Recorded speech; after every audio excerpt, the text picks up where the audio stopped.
Minamahal ko mga kapatid, ang atin pong pag-aaral ay tungkol sa talong.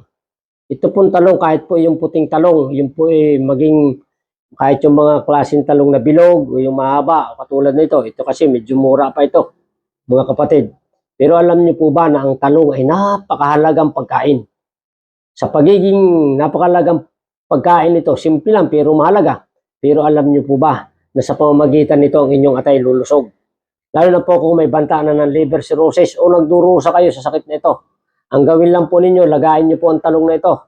Itong mga tangkay ng talong, yan. Itong mga balot po na yan, at saka itong tangkay na ito, mahalagang mahalaga po yan. Yan inilagay ng Diyos, hindi disenyo lang. Kung hindi, yan po talagang may layunin ng Diyos para po sa ikabubuti ng ating kalusugan.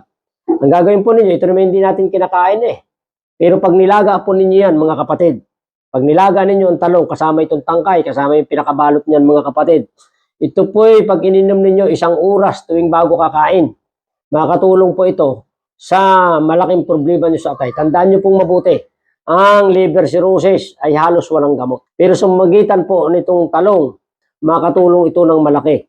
Lagayin po ninyo kasamang tangkay, inumin ninyo 1 oras bago kumain. Tapos itong talong na ito mismo, kumain kayo palagi, mga kapatid, at yun po makakatulong ng malaki sa problema sa atay. Tandaan nyo lang pong mabuti, walang kwinta ang paggamit ng anumang magagaling na pagkain at inuming gamot na yari sa halaman kung kayo po ay susuway sa mga payong pagkain na lalong nagbibigay ng malalang mga sakit. Pag ang sakit po sa atay, tandaan nyo mga kapatid, iwasan nyo po talaga ang karne.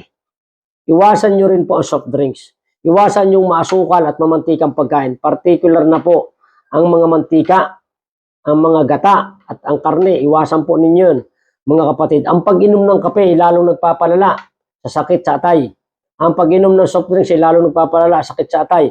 Ang pag-inom ng artificial juices, ng alak, at ang paninigarilyo, ay lalong nagbibigay ng malalang sakit sa atay. Mga kapatid, sundin lang po natin ang payo ng Panginoon.